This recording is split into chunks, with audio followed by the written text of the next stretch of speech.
Lahat ng viewers ng Rochelle Anting vlog, please do subscribe and thank you for all your support. Toitso, no? Ingat. Taong galing sa hirap, subalit nagsumikap ang magbabalik ng ningning at gloria ng lungsod ng Maynila, ang Batang Maynila, ang nag-iisang Yorme Isko Moreno Dumagoso. Real talk lang to my man. Meron kang bars pero broke ka pa rin. Race cars at mga dope na women. Kung wala ka niyan, pwede mo namang kunin. Magandang gabi sa inyo lahat.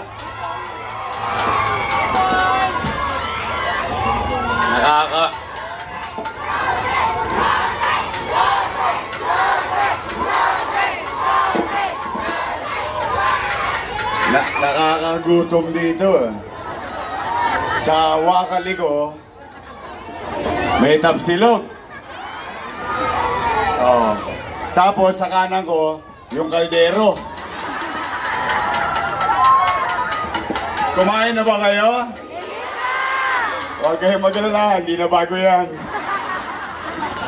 Magandang gabi sa mga nanay at tatay ko, sa pinakamamahal ko na mga lolo't lola, yung mga senior citizens, shout out yan, mga lolo't lola ko.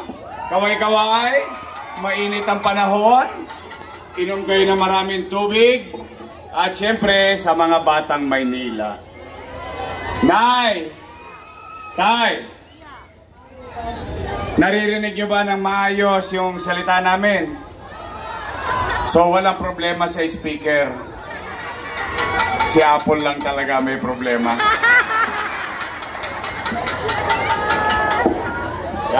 Nagulat ako. Although maraming beses ko siyang narinig na kumanta. Kaya lang iba pala talaga pag sa stage. Parang concert. Oh. Kaya Apple, huwag kang mag-alala. Hindi ka malilimutan ng taong bayan. Dahil ikaw lang ang nag-iisa. Nag-iisa. Kung ano sama ng boses ko, mas matindi sa'yo. Pero ako naman kasi naniniwala kay Apple.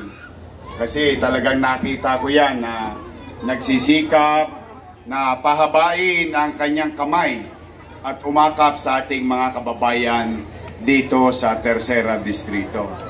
O, kamusta kayo? Mabuti.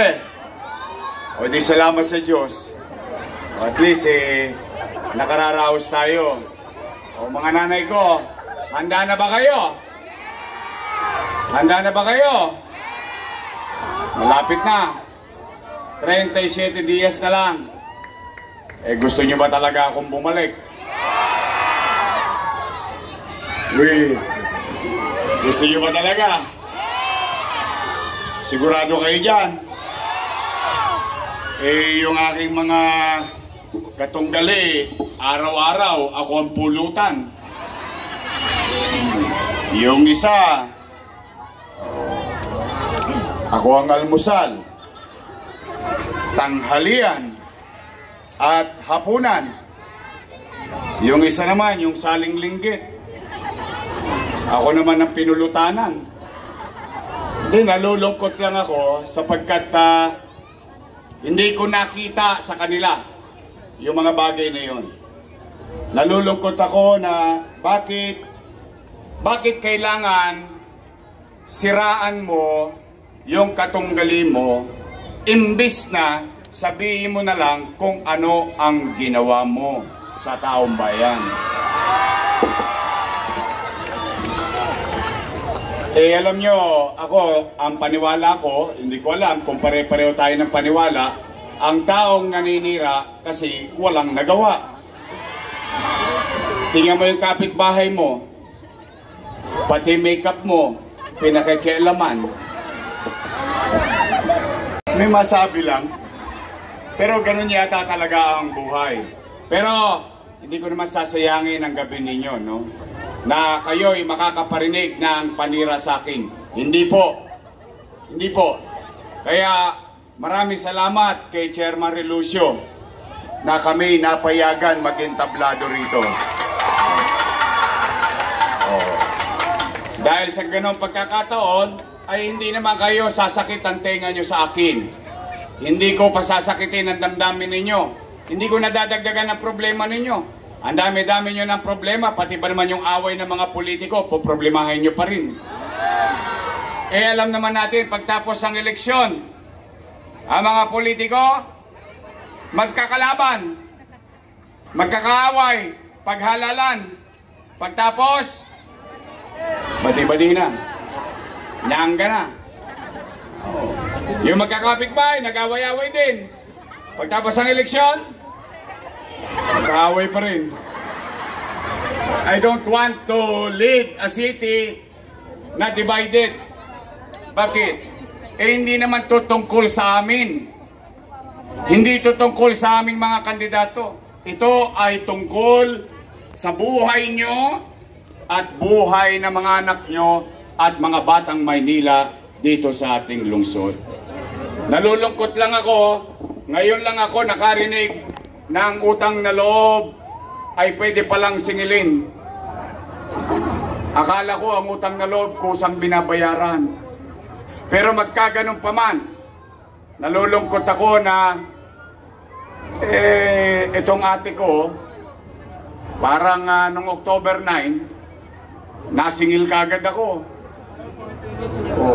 Hindi na umepektibo sa tao, pinulutanan na lang ako. November, December, January, February, hanggang ngayon yata, nagpapatawad pa. 1,000.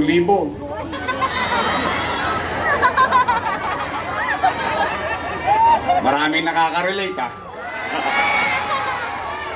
May 5 kilong bigas pa.